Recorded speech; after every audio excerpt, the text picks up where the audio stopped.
રાજ્યના તાપમાનમાં થોડો વધારો થયો છે, જેના કારણે ઠંડીમાં આંશિક ઘટાડો નોંધાયો છે.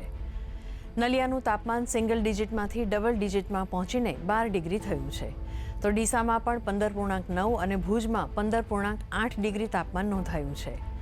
જ્યારે અમદાવાદ, ભાવનગર, વડોદરા, દીવ અને ઓખા તથા સુરતમાં તાપમાન 19 ડિગ્રીથી 19.8 ડિગ્રી સુધી પહોંચ્યું છે. હવામાન વિભાગના નિયામક A.K. દાસે જણાવ્યું છે કે ગુજરાત પ્રદેશ અને સૌરાષ્ટ્રના કેટલાક ભાગોમાં લઘુત્તમ તાપમાન સામાન્યથી વધુ નોંધાયું છે. આગામી સમયમાં પણ રાજ્યના તાપમાનમાં કોઈ મોટો ફેરફાર નહીં થાય. કેટલાક શહેરોમાં વાદળછાયું વાતાવરણ જોવા મળશે. દેશની વાત કરીએ તો હવામાન વિભાગે આવતીકાલ સુધી બિહાર, હરિયાણા, ચંદીગઢ, દિલ્હી, પંજાબ અને ઉત્તર પ્રદેશમાં ગાઢ ધુમ્મસની આગાહી કરી છે. આગામી 2 દિવસ સુધી હિમાચલ પ્રદેશ, ઉત્તરાખંડ, મધ્યપ્રદેશ, પશ્ચિમ બંગાળ અને સિક્કિમમાં પણ આવી જ પરિસ્થિતિની આગાહી છે. દરમિયાન આગામી 3 થી 4 દિવસ સુધી જમ્મુ અને કાશ્મીર, લદ્દાખ, હિમાચલ પ્રદેશ અને ઉત્તરાખંડમાં વાવાઝોડા અને હિમવર્ષાની આગાહી કરાઈ છે.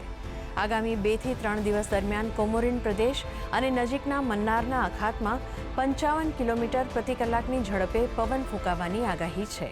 आने वाला अगले 7 दिन के लिए 3 से 9 फरवरी इसमें मौसम आमतौर पर शुष्क रहने का पूर्वानुमान है.